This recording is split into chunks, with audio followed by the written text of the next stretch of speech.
Ancestors protect me. May they protect you.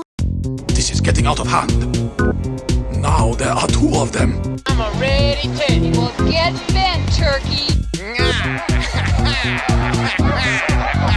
Enough. Hey, I'm a child of divorce. Give me a break. Potatoes. But you know what's on my mind right now? It ain't the coffee in my kitchen. Forget about it. They're called harpulary batteries. I'm funny how? I mean funny like I'm a clown, I amuse you. Hey, I'm a nice guy. That is a very deep cut. Welcome back for episode 7. I'm your host Armand with my with my co-host. That's right, you got Dylan here. Today we'll be discussing Avatar Aang, The Last Airbender. This episode is a little special because we like to review movies that have a theatrical release, but this one, which was supposed to get a theatrical release in, I believe it was supposed to be October, Paramount pulled this from theaters to release it exclusively on Paramount Plus. Those bastards. Yeah. And they released it, I believe July 25th is the pushed up release date. Before we get into the movie, Armand, did you know about the leak? I didn't know about it until you told me. Oh, okay. Like I wasn't really following it too much. So please inform me. So back in April, I believe that's when Paramount first announced that they were changing the theatrical release, and some fan, I think, in a different country, was so like outraged by it, or at least legend has it, they were so outraged by it that they hacked Nickelodeon or Paramount Studios, like hacked their system, accessed the full finished movie, and then uploaded it to some sort of like public site where I think it was just like a Google Drive link. And I didn't even know about the leak. Honestly, I didn't even know that they were making this movie. I think I had heard something a long time ago about them making an Avatar animated movie, but I never really followed it that much. Yeah, same. Yeah, so especially with all the Netflix stuff going on. yeah, exactly. Like, I kind of wasn't really. Yeah, I thought that like that's what things just eventually turned into, was them focusing, like the Avatar franchise focusing on the Netflix series. So I wasn't even aware that this movie was in development, let alone the leak, until I think one day I had gotten off work, and then my fiance Shira told me about the leak, and she was like, "Oh, yeah, I've already watched it," and I was like, "Oh, well, let me stop what I'm doing right now and check this thing out." And it was such a surreal experience, like just taking it all in. Of like, holy shit, I didn't even know that they were making this movie. It's crazy that it leaked so far in advance, and that I'm not watching some like crazy pixelated like 480p version of, like, that has watermarks on it, and you know what I mean, like a bootleg copy. Also, for just the listeners to know, the version of the film that Armand and I watched was the leaked version. My fiance had it saved onto her hard drive, so we figured we would watch the movie in advance and record this episode for you guys. So yeah, this episode is a little bit of a special one because it's not a theatrical release movie. It is a movie you can only watch, unfortunately, on Paramount Plus. So if you don't have it and you're a fan of the Avatar franchise, sorry. Maybe you can DM us and we can send you a Google Drive link. Yeah, that's a really weird move on them. Because there's, if it would have gone the way it did, I would have never watched this movie. I'm not gonna get Paramount Plus. Oh yeah. There's and if it would have came out in theaters, I would have loved to see this. Yeah, same. It's such a beloved series, at Mhm. least the original show, Mm-hmm. and to have a direct tie-in from that, Mm-hmm. I think people would have flocked to it. Yeah, I think it's crazy because like only a couple months ago I watched the Amazing Digital Circus movie, or like it was like the last episode of it's like a YouTube series or something. Okay, I was like, yeah, I don't know what that is. Yeah, I had no idea what it was, but Shira and her sibling and friends and stuff like had tickets to see it, and I just tagged along. I had no idea like what I was getting into, but that's like a YouTube series that got like its series finale, like a theatrical release, like limited Nice. run kind of thing. And I Yeah. know that like My Hero Academia has done like a movie thing, Demon Slayer, I think even Jujutsu Kaisen. Yeah, they've been doing that for a lot of animes now. Yeah, Chainsaw so Man. for me, it doesn't make any sense that like it's a proven thing that within like the anime fandom, even though I am fully aware that Avatar is not like 100% anime, it's like an American anime. It's animation. Yeah, exactly. Yeah. But it's still within that camp of Yeah. like fandom and stuff. So it's weird that Paramount didn't see that and be like, yeah, the theatrical run is a safe move. And instead, them thinking a better move is, oh, maybe we can use this to get more subscriptions to, you know, our streaming service. And I just think that's kind of shitty, you know. Yeah, I agree. But I don't think that that has anything to do with like the film itself, you know. I don't think that that really has any effect on how I feel about the movie. Yeah, You it know? was just how they handled the release of it. Yeah. It's just Because even the creators and stuff, the people behind the movie, they were disappointed that it didn't get a theatrical release, which really sucks for them because I'm sure that they were picturing like this will look sick on the big screen. yeah, So and it just ignited, yeah, reinterest and all that. hmm yeah, and I feel like because this movie comes out the same weekend as like Comic-Con, and the Doomsday trailer is supposed to come out, and uh, I just feel like this movie's just gonna get kind of swept under the rug. Like it's gonna come out, the true fans will show up for it, whether they have Disney Plus or maybe they'll sign up for a trial, you know, just to watch this movie kind of thing, and then unsubscribe or forget that they're subscribed for months. No matter what, I feel like it's because of its release strategy, it's going to just get like forgotten and Yeah. swept under the rug, which is a shame because it's a return to a beloved franchise with these beloved characters, and they definitely put a lot of like heart and like craftsmanship into this movie. Yeah, it was great. Looks great. But we'll get into that. What are your thoughts on the original series? It's a perfect show. Perfect story. 100% agree. Beginning, ending. Mhm. Just book 1, 2, 3. Water, earth, fire. Yeah. Incredible. Like, and even like the quote unquote like filler episodes are still like great episodes, and they're not even filler. They're Yeah. like they're They just build little tiny pieces of story and character stuff. and it all circles back and everything connects, and it's it's just incredible series. I can there's very few shows, especially from that time, like animated shows, kid shows, that are as perfect as that show. Yeah. And also like as mature. Like earlier before we watched the movie, you and I were just on YouTube looking up Avatar, you know, the original series, like just clips and scenes and compilations and stuff. And it's been a while since I've like binge watched the original series, so it's nice to get like just a refresher, a reminder of just there's so many great moments just laced throughout the entire series.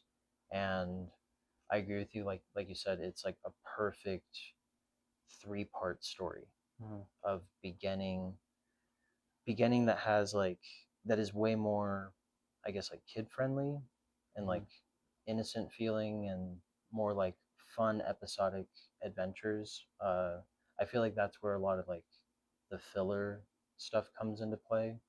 Whereas season two, book two, it's a much darker chapter.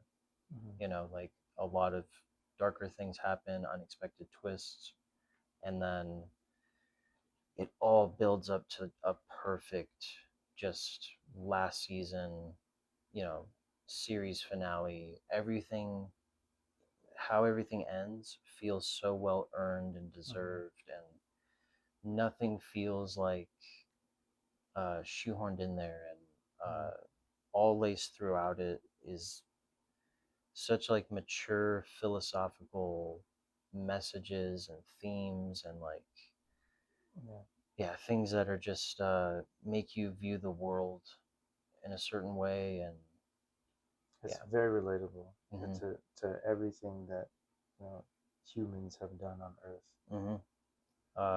That show is definitely one of my favorite cartoons growing up. Like I remember when the very first episode aired, because like Nickelodeon was like hyping it up for a couple weeks and stuff, and I thought it looked sick. So kind of similar to your story in when we were talking about Star Wars a couple episodes back of like you wanting to watch the Clone Wars show, but like you had to go to your grandparents or something. Same thing. I had to go to my grandparents' house, but didn't didn't matter. I just put it on their TV, sat and just watched it. Um, and what an incredible like first episode, and just the world building in that episode. Such a interesting take on the idea of combining the elements with martial arts and like firebending and airbending, all that stuff is such a cool concept. And just different countries and their culture and whatnot, and to enjoy it as a kid, but then to rewatch as an adult and just have a even greater like experience and like Appreciation. yes, exactly. Mm-hmm. Perfect show. Yes, absolutely, absolutely. What are your favorite episodes from the series? From the original show, the number one that comes to mind is Tales of Ba Sing Se. Beautiful. I mean, we were talking about it before we watched the movie and stuff, or we referenced it. The Uncle Iroh leaves on the vine. Yeah. I know that's like a big fan favorite, and it's almost like a cliche at this point, but it gets me every time. Like it is so sad and heartwarming at the same time. That whole episode, and then obviously the ending with him singing the song, and like it's like, and also watching that episode for the first time, not knowing what Uncle Iroh is like, what's the objective of his day. He's just like going about his day, comes across those kids that I think like kick a ball into a window or something, comes across the guy that tries to uh, rob him with like the knife, and he like corrects him on his stance and stuff like that, and they end up sharing a cup of tea and all that. Like so like after the whole like little mini story of his, seeing like what a sweet old man he is, and then it's all like for his son, like it's his son's memorial, and like it's what, his son's birthday or something. Yeah, he like ends the song with like "Happy Birthday, my son." Man, it's so fucking good. And also within that episode is Zuko's date with what was her name? Jin, something like that. Incredible. Like it's hilarious when he like comes out and his hair's all combed and stuff. Parted. And like she messes it up, and he says like, "Oh, my uncle took like 20 minutes to do that or help me with my hair or something." And then just throughout the whole date he's like fumbling, and then there's the fountain scene where she wants to take him to this like beautiful fountain that's supposed to have all these lamps lit and stuff, but when they get there they're all, none of the lamps are lit. So she's all disappointed and stuff, and then he like tells her to close her eyes because he can't reveal that he's a firebender. within Ba Sing Se and lights all the lamps, and it's just such a sweet moment that I feel like season two uh, really like humanizes Zuko, and especially within like the Ba Sing Se episode. What are some of your favorite episodes from the original show? Oh, favorite episode, man. I can't even pick. Mm-hmm. There's so many, and it's been a little while since I've seen it. I'm definitely due for a rewatch. I've at least seen it like 2 3 times. So, um, but just off the bat, like, oh man, starting with I guess like book one, it fucking Yui's like sacrifice Yeah, when she does it becomes the Moon Spirit. the moon spirit, Yeah, and then just like all of the bossing say stuff of just like the and Jet coming in, and then the him Dai getting Li. arrested, the Dai Li, Mm-hmm. and them Brainwashing or yeah, conditioning just people. brainwashing Yeah, people. to be silent about the war. Yeah, Yeah, and they're just like, and Judy's character, I was just like, they keep like replacing her, yeah. just Same crazy. name but clearly different person. Hmm. Yeah, And then just obviously Leaves of the Vine is just incredible. yeah, masterpiece. Yeah, uh, fucking Zuko apologizing to Iroh, Mm-hmm. when before that Iroh just getting buff. I Yes. think it's in the same scene when Zuko tries to talk to him, but he's not talking to him, and then he leaves, and then that's when like they give him some food or something, and then Yeah. they They like make fun of him. Like this guy used to be a general and blah blah yes, blah. exactly. And he's like pretending to be all frail and like Yeah, starving and stuff. And then as soon as they shut the door, he like reveals his body. yeah, it just starts like he starts doing Pull-ups. yeah, starts doing Yeah. pull-ups and like with one arm and then eating the bread or something with the other. It's awesome. I feel like those are definitely some of the top ones for me, but just Mhm. I can go on. Them going into the Fire Nation, seeing all the propaganda, Mhm. it's incredible. Yeah. Yeah, there's definitely like it's such a dense series and there are so many great moments and great characters and Mhm. great like combination of characters that you don't suspect like Yeah, throughout the show and great payoffs and things that feel earned even Secret Tunnel. yeah, Secret Tunnel, Yeah. amazing episode.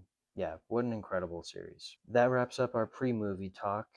We're gonna give a spoiler warning disclaimer. If you haven't seen the movie, pause right now. If you don't have Paramount Plus, I think you can sign up for a free trial, and as long as you forget or don't forget to unsubscribe after you watch the movie, you can watch the movie and then come back to this episode and join our discussion. Yeah. Being said, here we go. Uh, Armand, what are some of the things that you liked, and how did you feel about this movie? I thought it was great. I thought it was a good movie. Loved all the character designs. When it came into like showing where each character was at, Mhm. like oh man, I was like woo! I was like Yeah, wooing for every single one. yeah, It was just awesome just to see. hype. Yeah, Yeah, just Toph doing just has the whole yeah. metal bending like academy. Zuko being the Fire Lord. Hmm. Sokka has like a workshop, and Still trying to like wow a yeah, group of kids who are uninterested. Yeah, and the animation for that was awesome. yeah, Like, or he was like imagining himself as like super fucking yeah. buff, like Buff and handsome, and yeah, yeah. almost like Oh, JoJo anime. yeah. I know what you're talking about. Yeah. So that like it was just awesome. Like seeing all of them like just being older and just where they're at. Fucking Toph is just super hot. Oh my Hmm. god. I don't know what it was about her. Probably the blindness. Yeah, I think that so she doesn't have to deal with my face or anything. And then but yeah, and then obviously you're already going to into spoilers. Him finding another airbender Hmm. and seeing them like work together, Hmm. I thought it was awesome because Yeah, we didn't never really get to see that, you yeah, know? that's true. In the original series and stuff. Yeah. Yeah, so just seeing what like two airbenders could do, Hmm. like in their element, Hmm. I thought that was really cool. Obviously, the animation is just stellar, Yes. fantastic. All the fights, fantastic. Um, and then like going further into the movie, like when they get to the island in the eternal, what was it, eternal storm Yeah, yeah. or mortal storm? Yeah, the immortal storm. Yeah, It's mortal like that storm. within the eye of the immortal storm or something. That whole like that island design was super sick Yeah. with the lion turtles and their skeletons. Yeah. Awesome. Mm-hmm. And I really liked the water spirit showing up Mm-hmm. to help him out. I was Yeah. like, oh, that's so cool. It's a cool Mm-hmm. little nod. It's his homie. Mm-hmm. Yeah. That's Yue. Yeah, yeah. Yeah. Just swallowing Sokka up. Yeah, no, I definitely agree with a lot of your likes. It's hands down best animation, art direction within any Avatar related project. And I feel like they nailed the characters right, like the essence of the characters and what those characters would be like a couple years older, you know? That's the one thing, though. Yeah, Yeah, that's one you're thing. right. So to kind of transition into dislikes, a big thing that I told you after we watched this was my second time watching it for context. So the first time watching it, I had the same experience that you did of the voice actors being so different from the original is kind of distracting, Yeah, and it does it take took you me out of out. it. Yeah, because some of the characters, like we were talking about, like Aang, that makes sense because He was a kid. he's like 12 or something in the original series, and his voice in the show sounds very kiddish.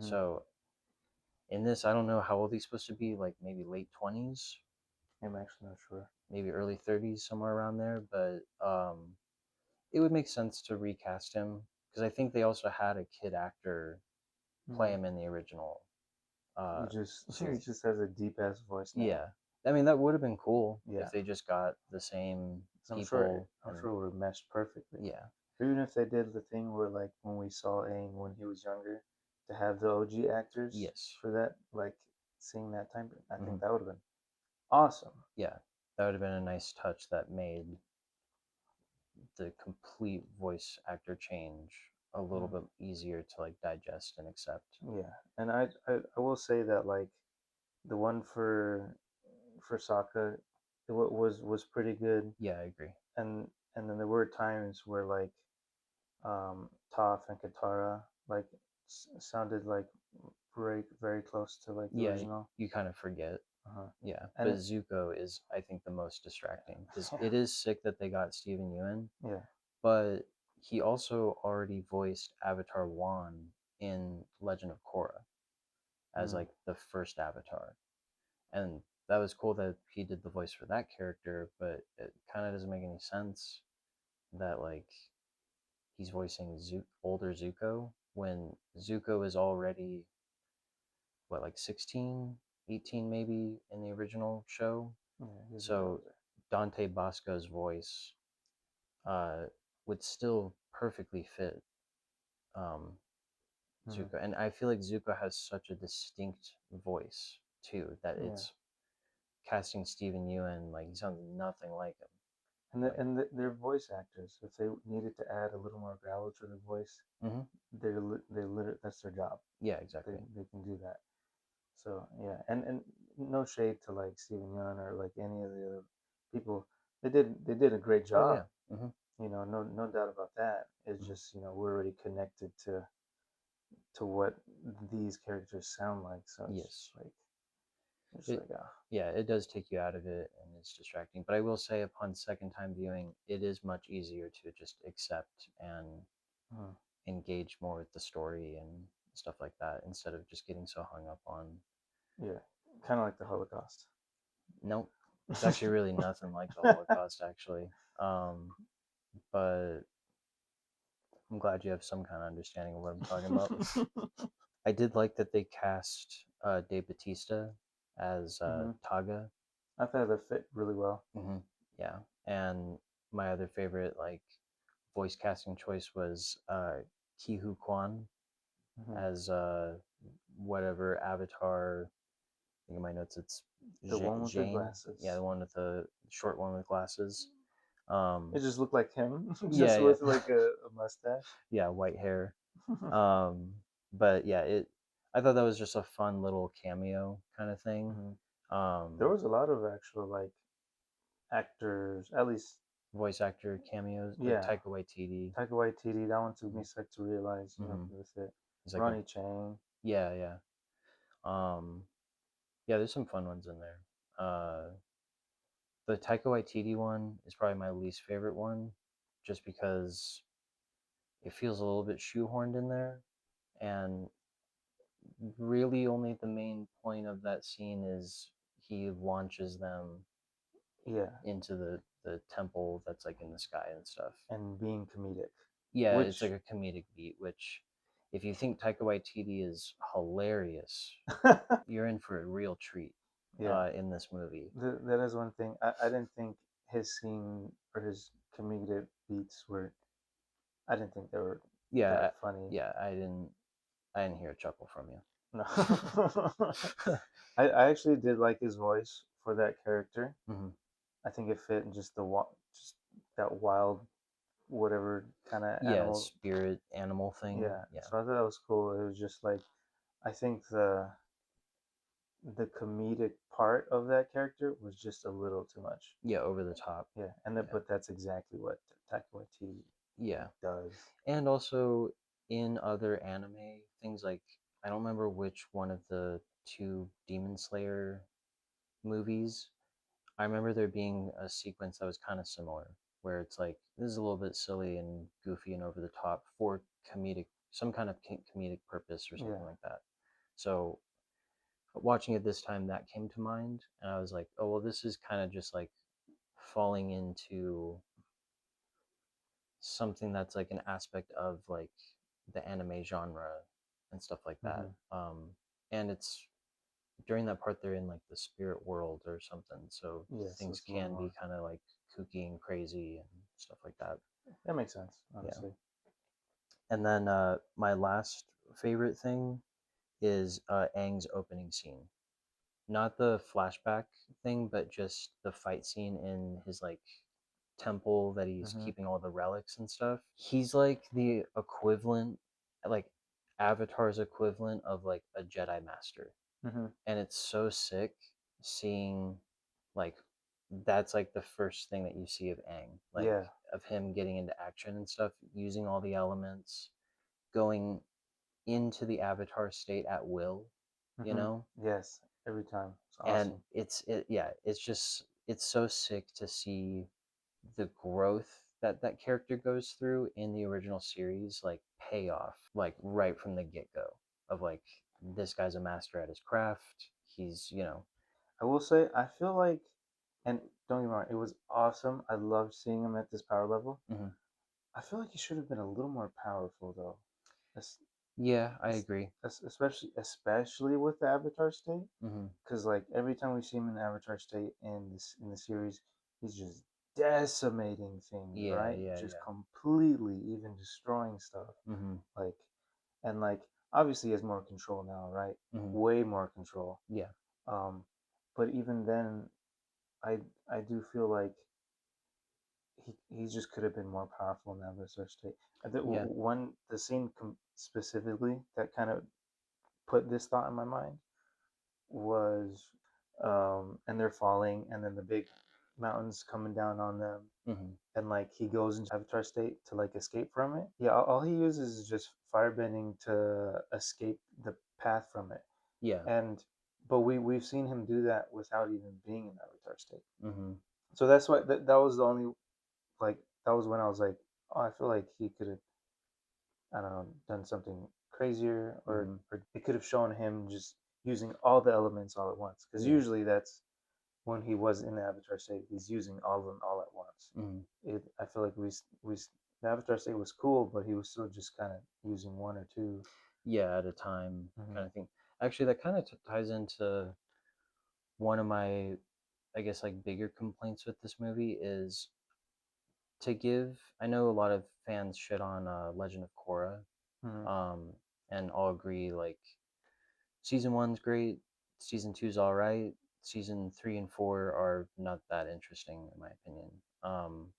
But at least when they did that show, season one for it, they introduced new and exciting elements of like how metal bending has evolved, advancing technology, and like taking on this like 1920s kind of aesthetic, them having like cars. I also feel like in the original series, each season kind of like introduced new concepts that expanded what's possible within the Avatar universe. Like, for example, I don't remember what season it is. Maybe it's season one, maybe two.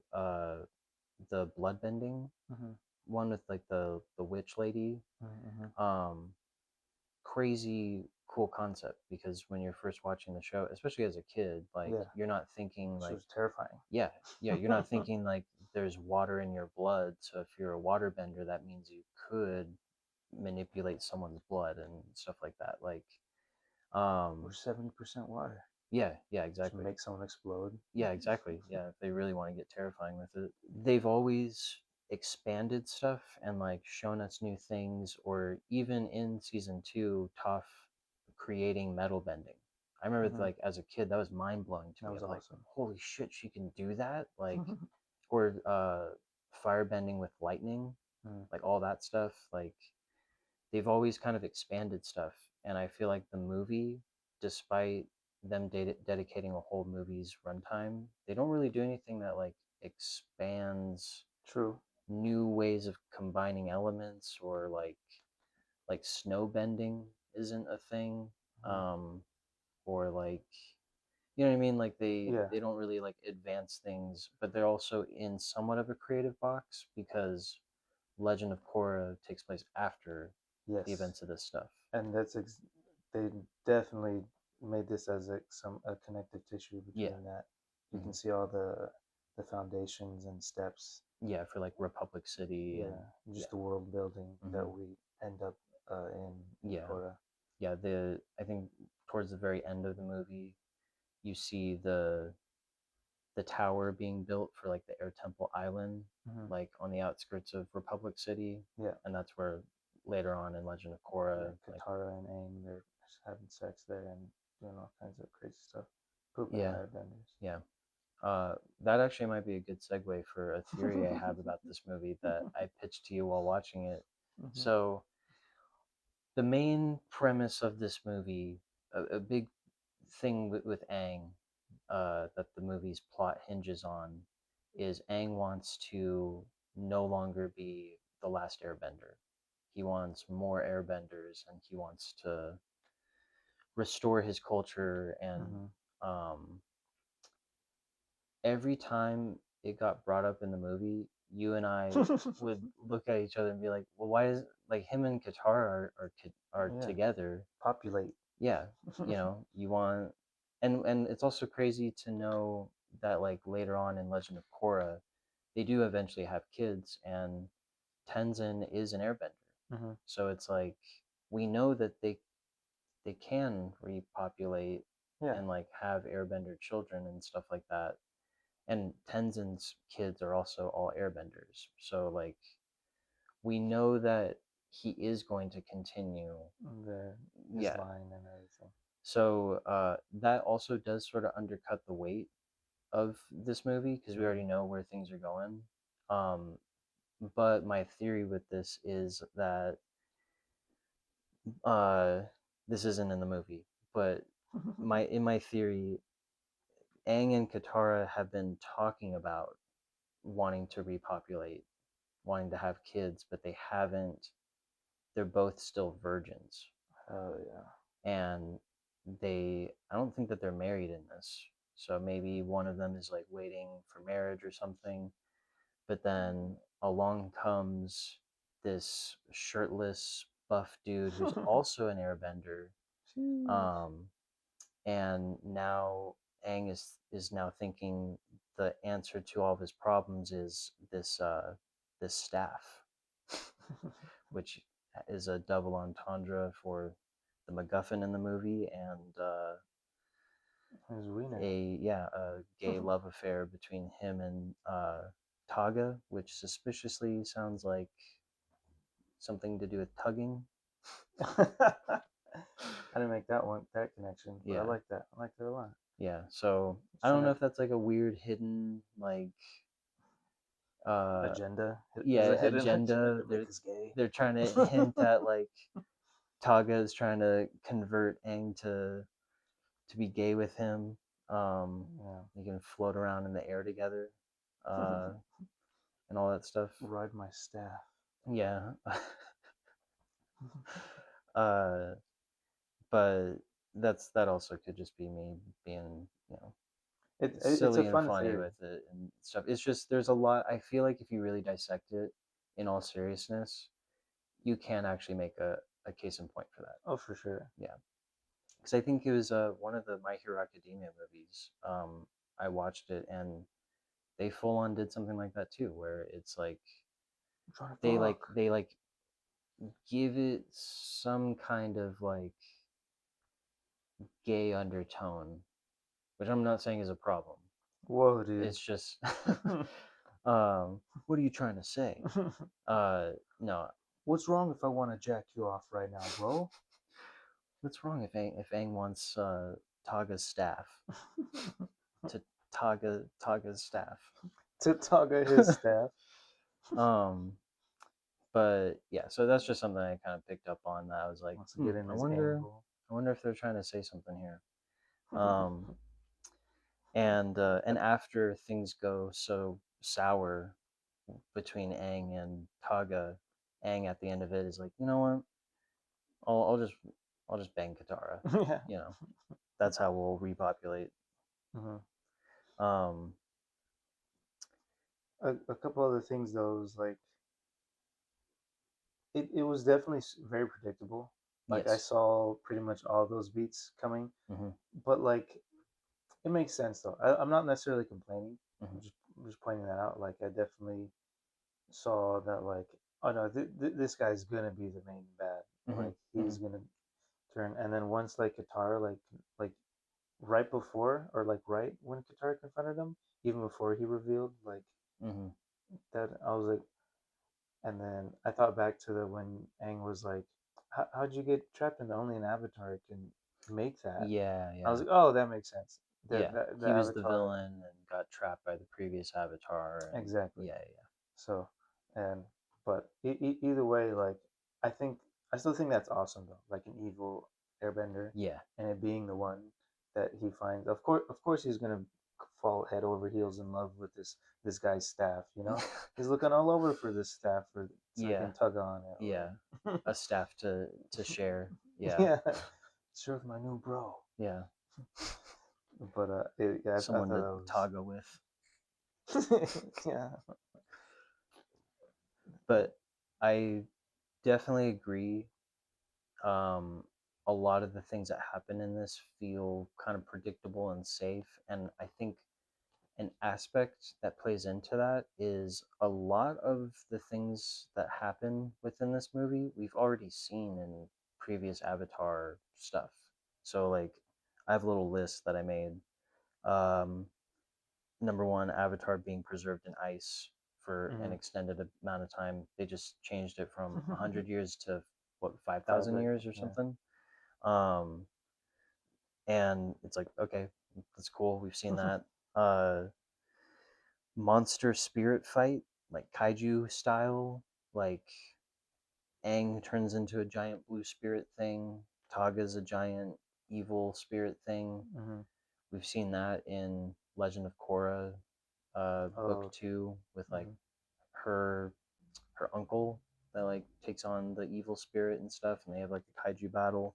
Non-benders feeling like oppressed is something that they like first introduced in Legend of Korra, I think. So it's like, yeah. So I mean, the denied. Yeah, I guess you can kind of view it as like the denied is like a precursor to the equalist, and that's kind of cool. But as a fan, wanting to see new shit within the Avatar universe. It's like we've already seen a whole season about antagonists like this that Mhm. rely on like hand-to-hand combat, weapons, stuff like that. Granted, the Denied don't have like the chi blocking stuff, Mhm. but still, I just feel like it's something that isn't that interesting to have put in this movie. Yeah, that's the thing. I think it at that point it just all comes back to them just doing their best to just connect Yeah, the time between Korra and Aang. yeah. And earlier you mentioned it was cool seeing an evil airbender. Mm-hmm. I know you said you didn't watch Legend of Korra season 3. Hmm. That's the villain. Oh, he's an airbender? Yeah, Henry Rollins's character.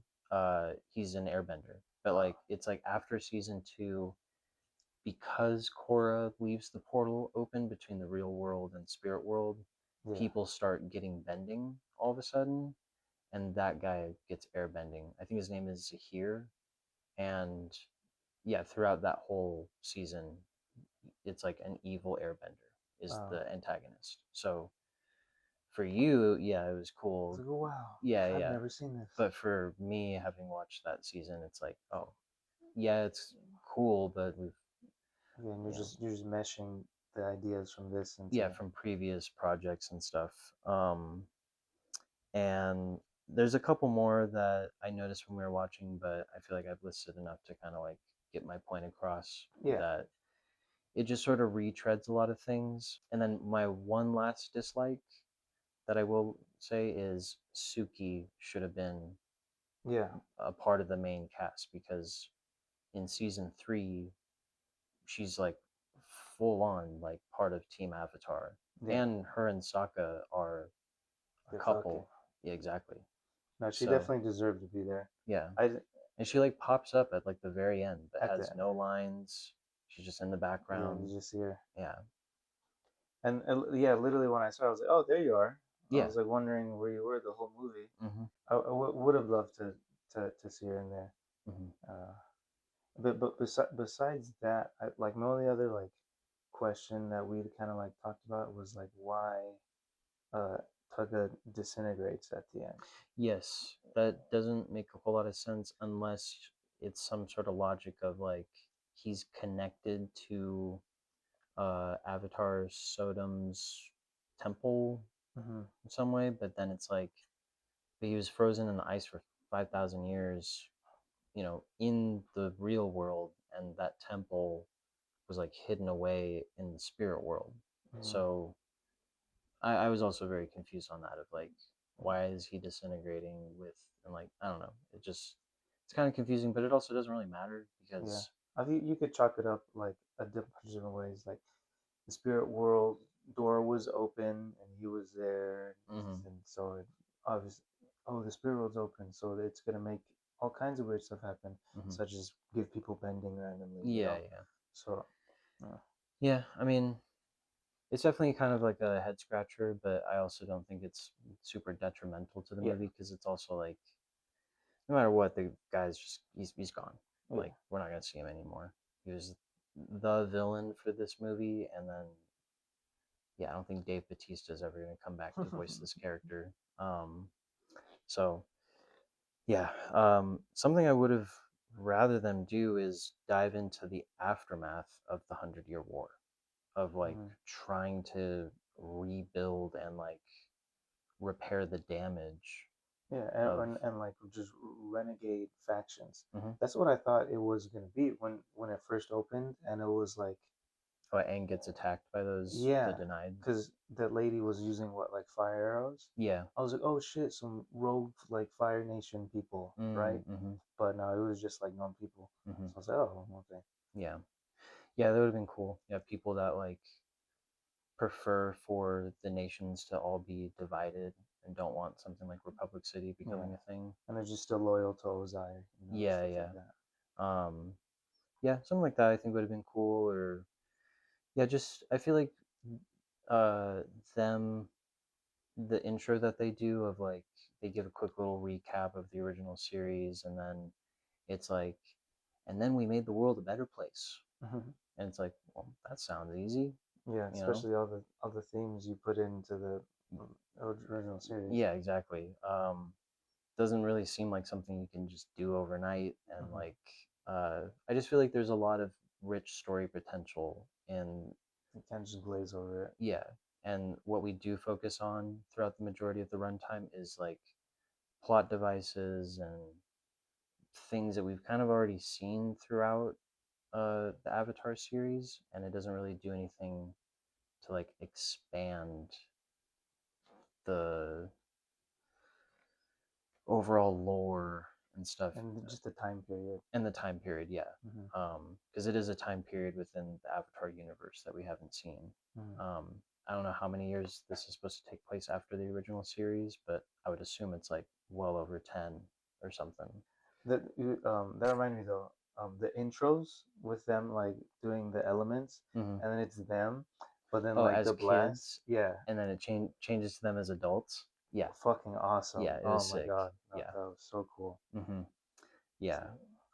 One last little praise, like Toph's design in the last like third act fight. Yes. Holy shit, dude! Like her hair down, has like the metal visor thing, um, and is just beating ass. Yeah. Uh, yeah, she's like hands down like my favorite character in this Yeah. movie. Coolest character design. I do think it's a little bit annoying that like I think 3 times throughout the movie she does the "I'm the greatest earthbender in the world." Mhm. That's kind of annoying. But I actually thought it was funny. she is the greatest earthbender in the world, Mhm. so you know, it is deserved. So Mhm. she can say it as many times as she wants. Um Toph was super hot. yeah, I know She- you kept gooning the whole time. She's the only like muscle mommy that I'd let cradle me, you know, Yeah, throw let me pick you around. up. Yeah, Yeah. toss you around. Yeah. Yeah. Yeah. I'm gonna be back in 5 minutes actually. Okay. No, I'm just kidding. Oh. I was just kidding. I was gonna pretend to go jack off. But Yeah. I'm not gonna. That's It'd be funny if I just kept the audio in of just like walking and the door slamming and Oh, it's off. I'm the greatest earthbender. Overall, it was a good movie. Yeah.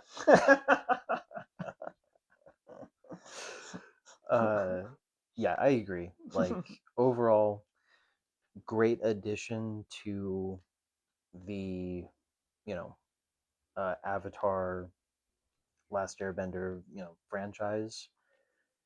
Not my favorite entry of it, but the way I'm kind of looking at it is Aang got, book one was water, book two, earth, book three, fire. This movie kind of acts as his like book for air, Yeah, and that's kind of cool, and how that it is cool. ties into like how he's able to move on from his like guilt, Mhm. uh and yeah, it's cool. It's a cool like fun catch up adventure with If these characters that we love. I just wish we got the original voice actors, yeah, for sure, that would and have elevated this so yeah, much. and if they just introduce some new bending element thing, Mhm. or like expanded some aspect of like the spirit world, or Mhm. something like that. If anything, too, like now that you mention it, and I was thinking about it, the guilt aspect of it. If we would have seen maybe a little bit more of that kind of self-loathingness, I thought that would have been really cool. Because Yeah. really, like, besides him kind of like talking about it with like Taga, right? Taga, yeah. Taga. I was like, I don't think that's right. Yeah. But Taga, um, the only kind of thing we get is like in the beginning when he's like has a dream, Yeah. which was really cool. Hmm. But if we would have like almost kept seeing that as like a nightmare, Yeah, that like a reoccurring thing. yeah, kept like, and each like it's getting worse, Mhm. something like that, that could have really gave it a lot more weight Yeah. to his whole decision And also when Gyatso, Monk Gyatso shows Mhm. up at the end. to like calm Aang down, or remind Aang of like who he really is, kind of thing. Like, um, I feel like it would have made it feel that moment have a bigger impact and Yes, stuff. absolutely. If that was something that they were like building in the background. But yeah, overall, I enjoyed this movie. It was fun watching it a second time around because I do think a lot of the action sequences, there's a lot of shit going on, Yeah, it's awesome. and it's almost a little overstimulating, but like upon first time viewing, in my opinion. But watching it a second time, I was able to get a much uh, better appreciation of the choreography of what's going on Mm-hmm. in a lot of the shots and stuff. And yeah, action sequences are great. Best animation, um, art direction was beautiful. Score was great. Hmm. I really liked it. It had that original series flair, um, and it was cool seeing the My Cabbages guy. Yeah, I like the. What's funny about that? I like seeing him in the beginning, Hmm. and also the Secret Tunnel people, Yes. right? Yeah. And then we go back to him later when the city's getting destroyed, Hmm. and his car gets destroyed again. Hmm. Funny enough, it didn't really hit me. Yeah, I didn't think that was really necessary. Yeah, I didn't think it was necessary. It was just in there just to be like, oh, his car just got destroyed Yeah, again. I feel like that moment being in the movie would have been like a good theater experience moment because then there Mm, would have been people in the yeah, theater just throwing opening night, cabbages. yeah, that are like maybe by because he says it a couple times in that love like my cabbages, my cabbages, Yeah. my cabbages or something like Yes. people could have joined in on that by the third Uh-huh. my cabbages and But I yeah, think that's what took me out of it is because like we spent a good amount of time on that, yeah, which it it's could like have we get just it, yeah, it could yeah, have been just a fun little fast thing like hmm, as the camera's panning, my cabbages, yeah. and then just they immediately move on. they give him more screen time and dialogue than they do Suki. Exactly. Yes. Yeah, yeah, Wow. just crazy because I don't even know if the My Cabbages guy has ever actually interacted with Team Avatar Aang and like No, knows it's just them or it's always in the background, yeah, so it would have made way more sense to have Suki. yeah. Damn, dude. On Yeah, yeah. would have had another like non-bender to fight these other non-benders, and Mm-hmm. I don't know, that would have been cool. But whatever. Right. Um, Seeing him and Sokka, him and Sokka, her.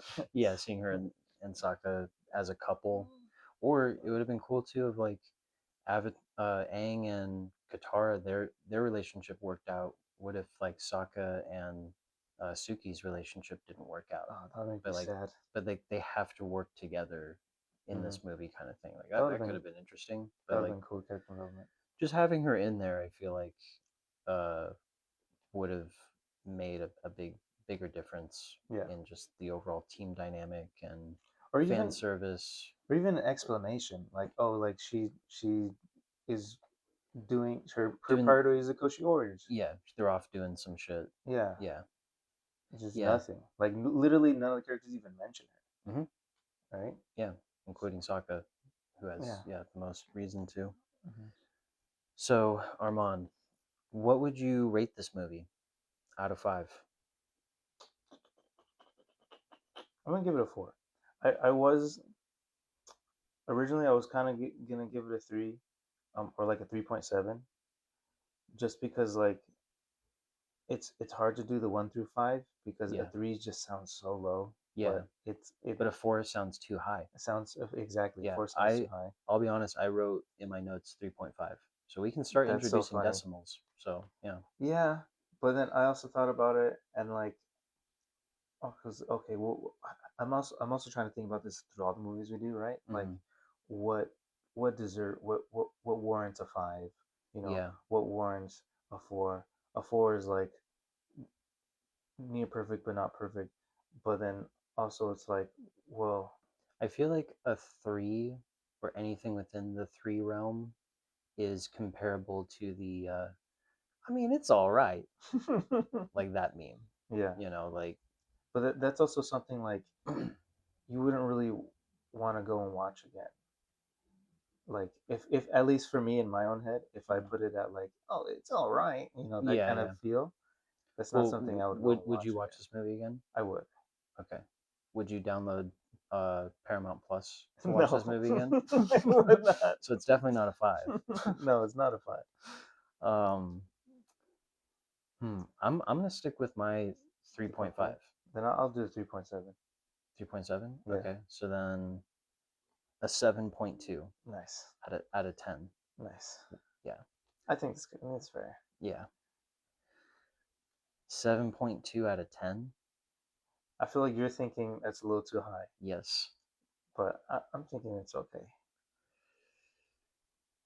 Yeah. I feel like I'd be okay with the 6, Mhm. right? I think that's fair, Mhm. but again, like me coming back to me thinking like, okay, what warrants this and this and this? Mhm. It didn't like upset me, right? Yeah, that is very true. And there wasn't anything like I like really like. Yeah, I had like a couple dislikes or questions, Yeah. but it wasn't like something like, Oh, this is stupid and doesn't make yeah, any sense. Yeah. yeah, it wasn't I something like agree. that. Okay, I guess a 7.2 out of 10 for the overall deep cut rating is fine. Cool. I'm Yeah. glad. Let us know in the comments what you think. Yeah. I'm curious. What would you rate this movie? Yeah, including decimals. Yeah. Do you have a deep cut fact on So this movie? I do. Well, the thing is, like, I was trying to think of a good deep cut, and Hmm. I can't really think of anything too crazy aside from like, oh, naming like a voice actor. Yeah. Um, but like, I feel like those aren't really crazy deep cuts. Hmm. They can be. They do list them in the credits within the movie. Exactly. So. That's why I didn't really go that route. Yeah. I did one, but the thing is, like, this it's not about the movie; it's about the series.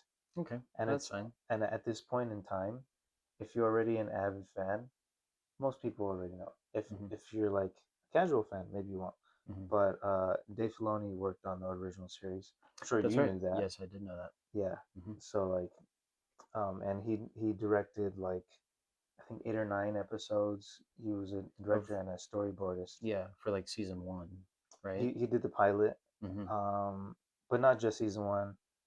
He did Blue Spirit, Mm. and I think he did the final episode, or Oh, like he helped really? a lot with like the final 2 part. The series finale. Yes. Yeah, that makes a lot of sense because at that point, Clone Wars was also going Yes. pretty hard. Yeah, So and it was because of his work on season one that that they got gave him Clone him Wars. Clone Wars. Yeah, yeah, Hmm. yeah. That's actually a good deep cut, even though it doesn't necessarily pertain to the movie. But Yeah.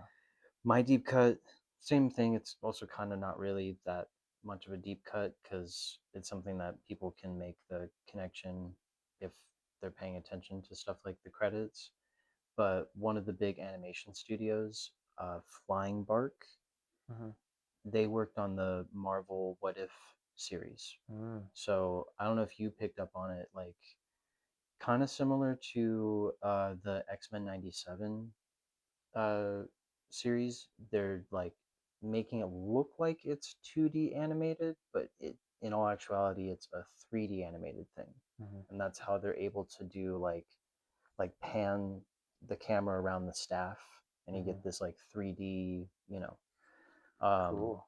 they do that, they utilize that throughout the fight scenes and stuff. So Mm. what you're watching is actually like a 3D animated movie, but made to look like a 2D style thing.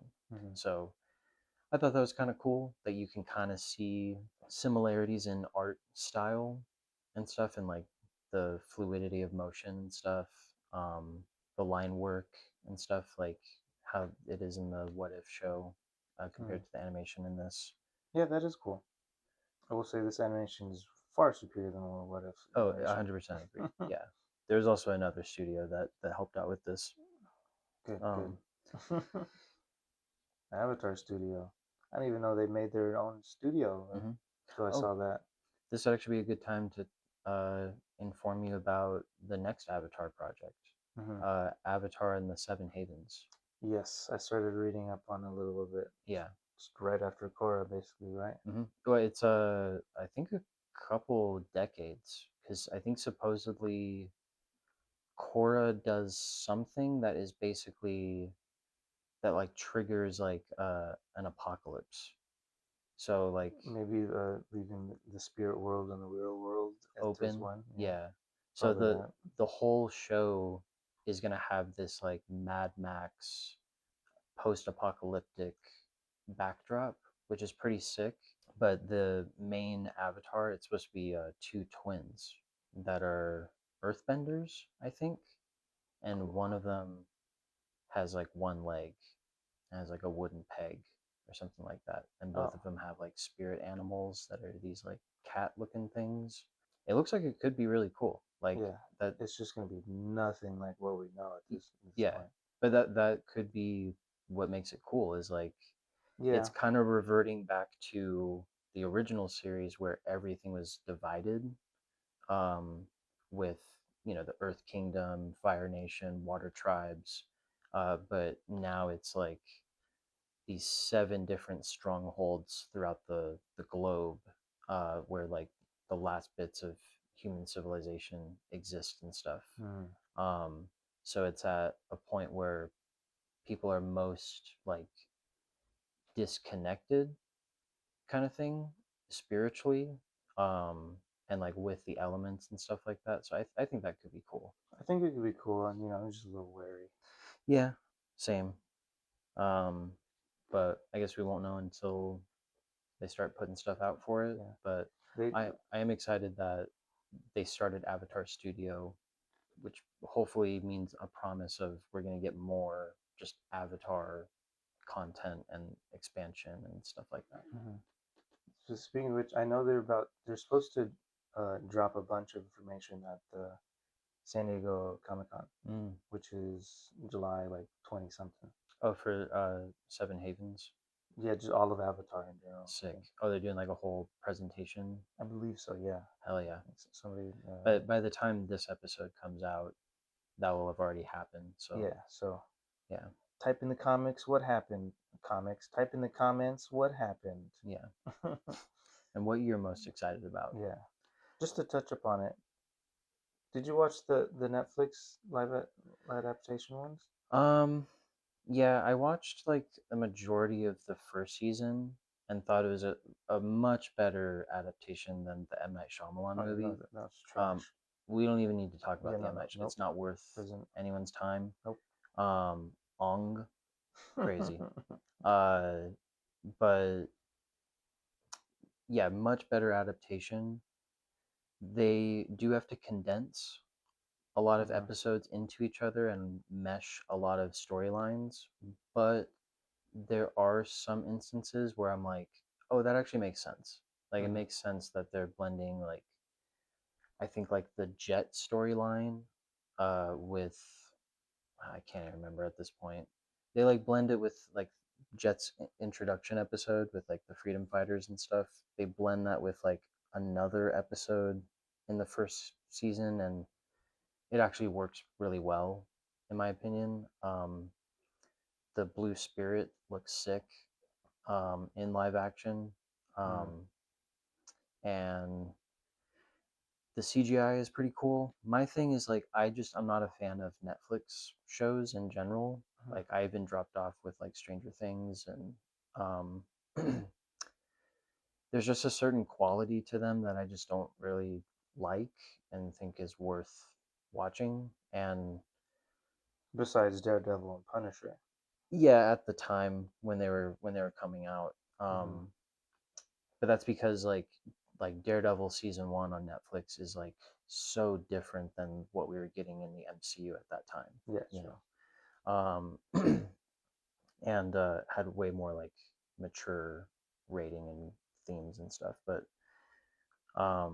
yeah, the live action Netflix show for Avatar, like I'm not even gonna bother with season 2 because I've seen clips, and my overall thought on it is the original OG series is perfect, like absolutely perfect. So why, if you're not going to enhance it by doing it in live action, then why do it at all? Like I would have rather them invest the money into creating like an anthology series that follows like Avatar Roku or Avatar Kyoshi, or Just something new. yeah, New something story. new, and maybe there's something on there that hardcore fans are already familiar with, of like, ooh, it's Avatar Kyoshi, Yeah, the Easter eggs. yeah.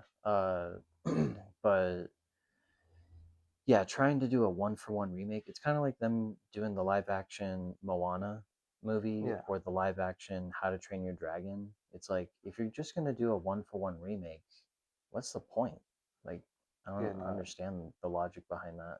I totally agree. I for one am not a fan of them trying to make everything into live action, and for them to try and condense such a perfect story into just like what, a few episodes. Yeah, I haven't even watched it. It's I'm sure it looks great, yeah, but I'm not even gonna give it my time. yeah. It's not terrible, but like it's also just like, it's also not really worth watching, kind of thing. I mean, I think it's maybe for like people who aren't familiar with the franchise, who like are older and like can't get behind A the idea of cartoon. watching a kids cartoon, especially trying to get another adult into Avatar and starting with season 1. Yeah, There's, like I said before, it's way more like episodic, light, comedic, silly, goofy, and like the serious and dark stuff doesn't really happen until like book 2 and 3. um so yeah, because I've tried showing people the cartoon, and it yeah, it can be tough. So it being in live action, I could see that being a way of get it. expanding to an older audience that can, That makes sense. yeah. But I just still don't think it's worth it, because the majority of their fan base are the people that grew up watching it as kids. So now to get into some fun questions. Fun time. Armand, what type of bender would Earth. you'd want to be, an earthbender? I would want to be an earthbender Why is that? so I could take care of Toph.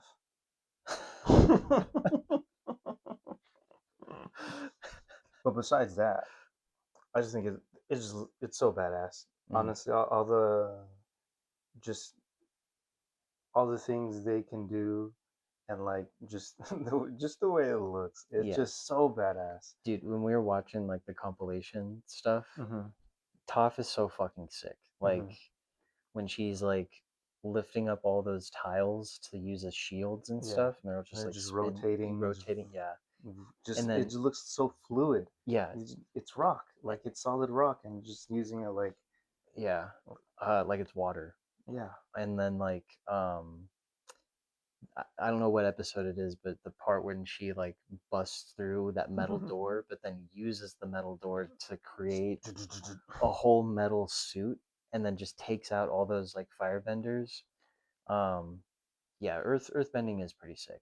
There's a lot of shit you can do. Make a house, make a bathroom, jerk station, like a rock jerk station is crazy.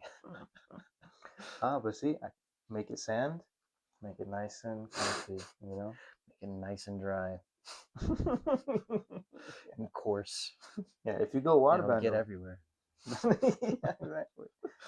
But if you go waterbending, then you can come over. You supply the moisture.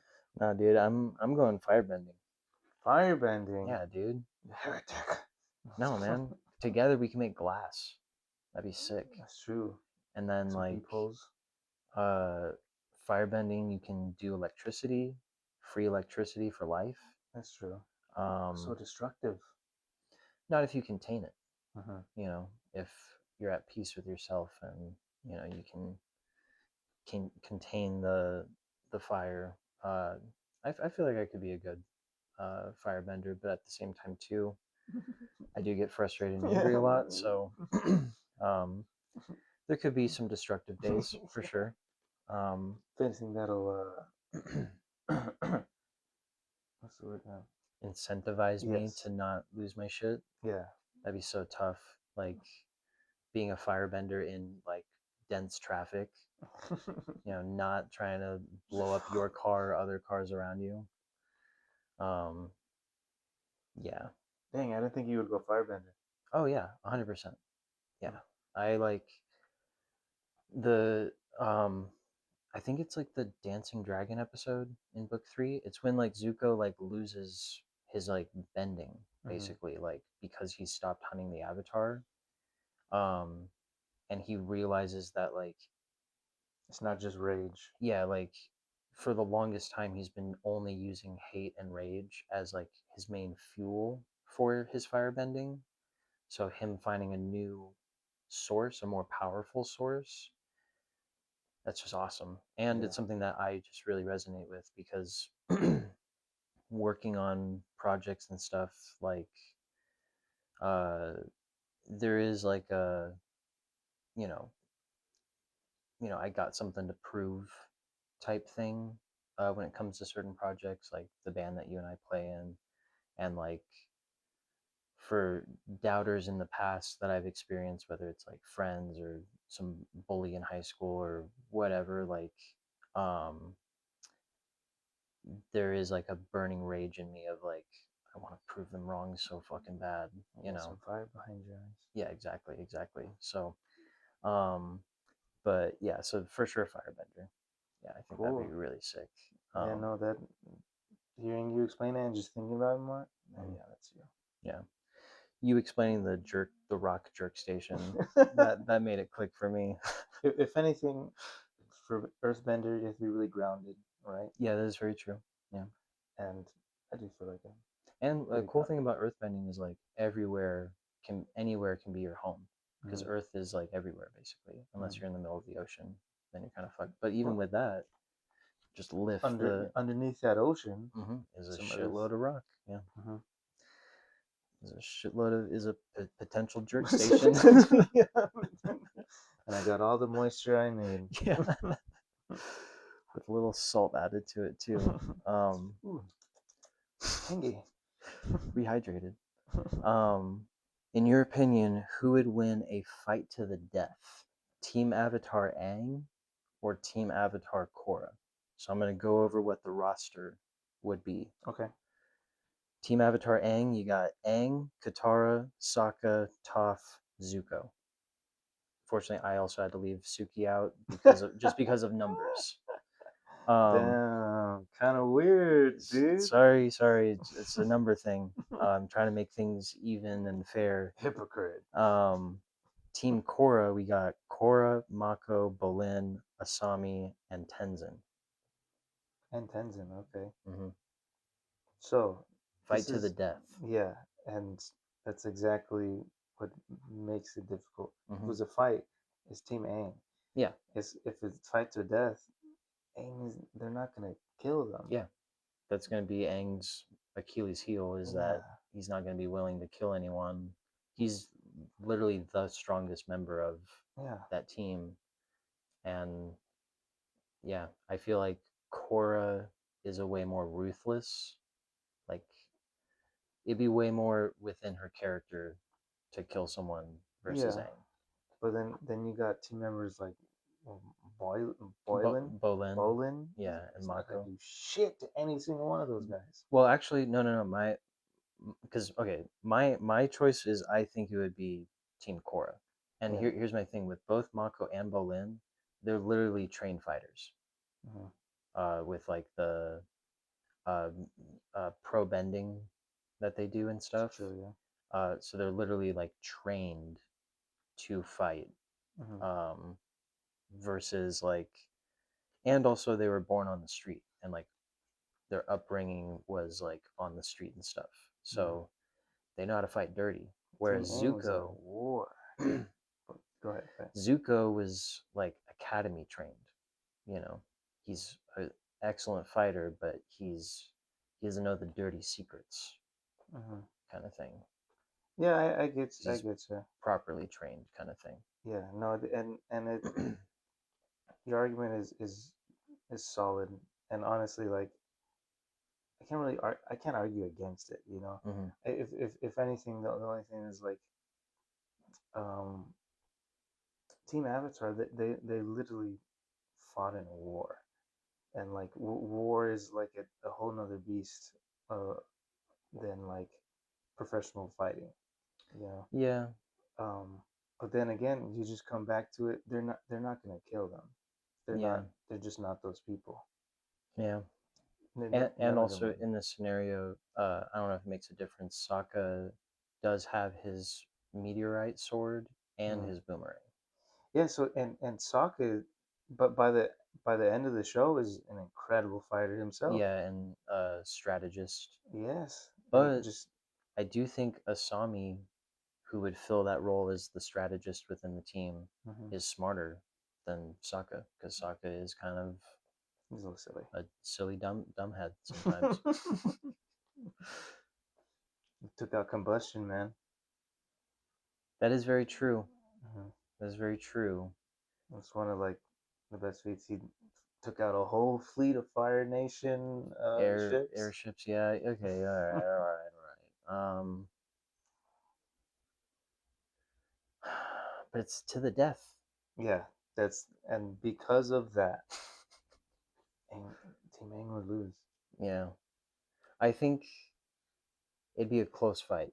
It would basically boil down to just Korra and Aang, Mm-hmm. and I think it would just be through Aang's unwillingness to take a life that Korra would somehow eventually be able to get the upper hand and But do what he's not willing to do.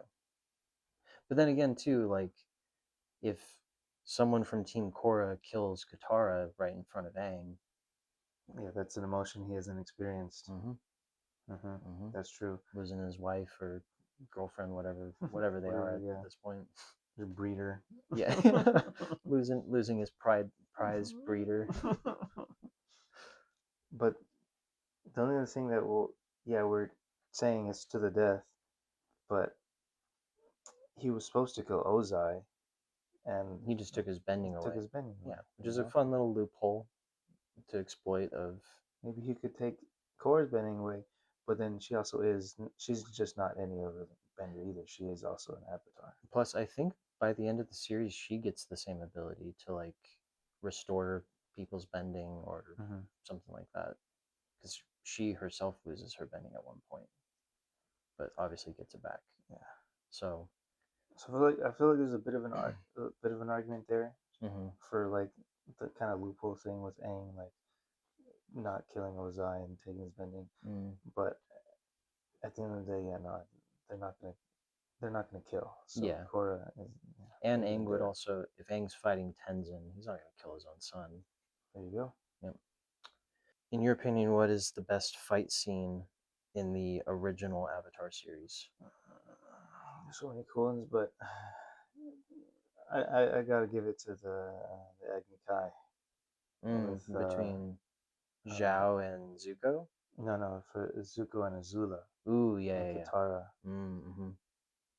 That's Are just you talking about when they like defeat Azula? Mhm. Oh yeah, yeah, that's a great one. Yeah, the very end when just the it's beautifully choreographed, the red and the blue, and just like and Azula being unhinged and just we're seeing like Zuko at his best, and he's got a new source for his fire and bending. just the weight behind all of it, like Azula gets bested, and like when she's like, I think they like chain her to a floor grate or something, and she like can't get out, and she's like defeated and stuff, and knows that she's defeated, and she just starts like throwing a tantrum and then starts crying. Like, oh, dude, yeah, you really feel for Azula as much as like a bit, like as a bitch she is throughout the whole series and like an antagonist. You really feel for her because she just never felt loved by her mom. You know, she's just lost at this point. Yeah, she's gone. Yeah, that is a great fight. Mine would be Jet versus Zuko within Ba Sing Se. We rewatched that. Yeah. And it's just such a great fight scene. Like it's a short fight scene, but I just like the context around it of like we as the audience, we know that Iroh and Zuko are indeed firebenders. So Jet's suspicion is correct.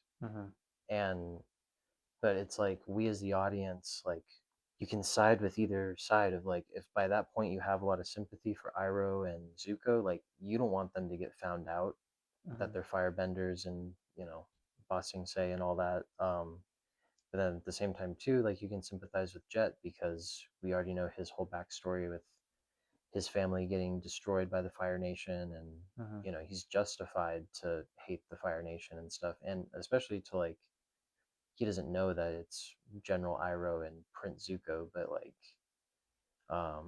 He doesn't know their backstory either. yeah, Just, oh yeah, yeah, just sees firebenders, mm-hmm. and hiding out in his home, Mm-hmm. and to, of course, he's gonna obsess over it, and then to like lose everything over it too. Not only like getting arrested, but his friends, And what's so tragic about that too is like the last time we saw Jet, we saw that like the dangers of him being obsessed with being anti-Fire Nation and pushing himself to an extreme, and them moving to Ba Sing Se was meant to be a fresh start. So for him to just fall back into that and then end up like in Dai Li custody and gets brainwashed and all that stuff, like it's just so sad and tragic. And doesn't he die? He does die. Yeah, so he's such a tragic character, because you really feel for him, but he's an extremist. So, and then also the added weight within that scene of like Zuko can't defend himself with his firebending. He has to, and he's a great swordsman, so that definitely comes in handy. And also making that connection for the first time too of like we've seen Zuko as a great swordsman as the Blue Spirit and not utilize his bending, and then obviously we've seen Jet with his sick as fuck dual hooked swords. So to see those two great swordsmen go at it, I just think it's a great moment in the series. Who do you think is the most underrated character within the Avatar universe? There's so many cool characters. Like honestly, every single character is a great character. Uh, every single one, great character. Anyways, I want to go with the mechanist, however you want to say that. How are you supposed to say that? Is that the guy? That makes all the shit. See, he was the one that was like making weapons for the Fire Nation. Yeah, he has the son that's in a wheelchair. Yes. Yeah, yeah. Yes. They're like exactly. living out of one of the old air temples. Yes, exactly. Yeah, it's like the Western or Eastern air temple or something. Another great character. He was like helping refugees and all this stuff, but then like he's making weapons. He's the one that made the train for the siege on Bombasi. The drill thing. The drill train, and and and I think a lot of his designs were also for the airships and everything that they utilized. Obviously, like later he like realized like how just horrible this was, but he was doing it to for his family to survive, for his son, and and all that stuff, and he I thought it was such a funny thing, but he's the one also remade I was about to say Aang, dude. Oh my god. Going to Shyamalan mode over here. Yeah. He was the one that remade Aang's glider. Yeah, and he upgraded it. A little snack compartment. Yeah, hilarious. But yeah, great character. Yeah, underrated. Okay, that's a good one. That's a really really good one. You really sold me on the snack compartment upgrade thing. Snack compartment to drill train. Yeah, yeah. Mine would be the bounty hunter June. I just think she's like a cool, tough, like badass character that pops up, every now and then throughout the series, and I like that she like has a flirtatious relationship with Iroh, and yeah, I just think it's cool. She's just a cool character. It's just a cool concept that there's like a bounty hunter that uses the animal, whatever the name of the animal that she has. I can't think of it right now. to like track people down based off of scent and stuff like that. Mhm. And she's a character that like doesn't like take shit from other people kind of thing. Like she's like on her path and is like very much a like I'm just doing a job Yeah, to she's get very paid kind of thing. aligned with herself and stuff. Yeah, exactly. So yeah, I like her, and I wish that they did more with her, like fleshed her out Mhm. as a character. I feel like that could have been interesting. All right, last fun question, Armand. You gotta fuck one, marry one, kill one. Your options are Ooh. Uncle Iroh, Oh God. Guru Patik, Oh and God. King Boomy. Oh my goodness. Just old men. Old, frail, maybe not frail, but I don't know if any of those guys are frail. yeah, no, they're actually all very strong. Yeah. They're all tear me apart. Yeah, all of them are definitely tops or power bottom, You know what? and it's Buff Iroh. Oh, yeah, dude, there's no way I'm being top. Wait, maybe actually, but funny. Yeah, Guru Patik. I could. He's a little scrawny. I could get some pumps in on him. Yeah. You can unblock some chakras Yeah. with him. Woo! Woo! I'm gonna take you to my Jack Dome. Fuck it. So funny enough, actually, I think I already have an answer. I think this is actually kind of popped in my head pretty quick. Okay. I'm marrying Uncle Iroh. Okay. Good answer. Sweetheart, good man. Yeah. Strong man, can protect me Mhm. and love me. Mhm. And, And me share too. wisdom. Share wisdom. Mhm. Free tea. Mhm. Can Have your best interest yeah, exactly. and loyalty. Yeah. Yeah. Mhm. Best man. Mhm. Yeah. Great guy. He'd be a great life partner. Exactly. You don't have to have sex with him. Yeah. Yeah. You just have to share a bank account and wear a ring. possibly adopt children, wear a ring. Yeah. Maybe a kiss here and there. Yeah. I guess I wouldn't mind. Yeah. A little playful peck. And if I have my